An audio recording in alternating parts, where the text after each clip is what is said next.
Good day, everyone. We are Group 7, and we consist of Miguel Aral, Charles Carlos, Caraclin Salazar, and myself, Roxine Robbie Banso. We chose the 2020 movie Fangirl, from which we analyze one character from the film. By the way, this movie is a 10 out of 10. Kudos to their production team, especially the director, Miss Antoinette Hadaune. The character that we chose is no other than Jane, who is played by Charlie Dixon. In the film, Jane is 16 years old, a high school student, and belongs to a lower to middle class family. Apparently, she developed a naive idealization of her favorite actors, Paolo Avellino and Bea Alonzo.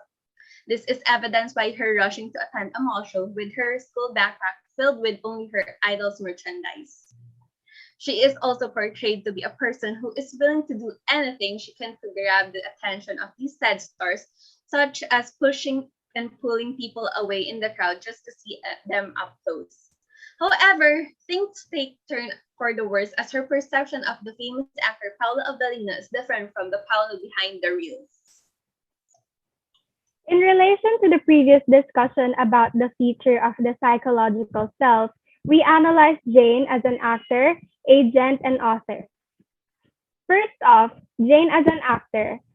During their first encounter, Jane is resistant to Paolo when he asks her to leave the house he's staying in. But as soon as she becomes tiresome, Paolo lets her stay. To be in somebody else's territory is to be compliant in terms of what the owner has asked. Therefore, Jane as an actor is apparent in scenes where she submits to Paolo's demands. Like from as simple as staying in the room Paolo designated for her, to as bad as her drinking, smoking, and worst of it all, having forced sex with him just because he wants her to. As the house is the social setting and Paolo is the only person in the room, and that Jane sees him as someone she long admired, a sense of inferiority formed in her that she forced herself to do things that are first, not appropriate to her age, and second, to solely please her beloved idol. Jane as an agent. As the film progresses, we see Jane's blind fanaticism or adoration for Paolo, demonstrating how far she is willing to go for him. The moment she saw Paolo Avellino leaving the mall with his pickup truck, she aims to hide in his car with hopes of meeting him personally. We see that she tends to make irrational decisions. She constantly opts to be loyal to Paolo, even though it means jeopardizing her dignity or her life. She did those things and made those decisions because of her desired goals. For her, being an agent entails making decisions and moving ahead in life in a goal directed way, even if the process of reaching those aspirations has a great possibility of jeopardizing her reputation or her safety.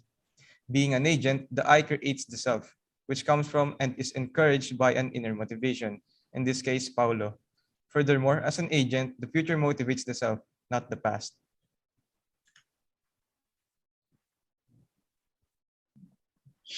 Lastly, for Jane as an author, there's a scene in the movie where they spent the night under one roof, and Jane seemed to sexually fantasize about Paolo the whole night. Another scene where both characters confess their fears and traumas. Jane recalls the pain she felt when her father left her and the day she saw her father and his new family in a mall. From then on, she never sees her family again. From her autobiographical memory, she also depicts the time where she saw her mother being physically abused by her mother's new boyfriend. Consequently, autobiographical reasoning arose as Jane copes with these memories by smoking, drinking, and taking drugs as an attempt to numb the pain she feels from these negative experiences. That will be all for our presentation. Thank you for listening, and I hope you learned something new.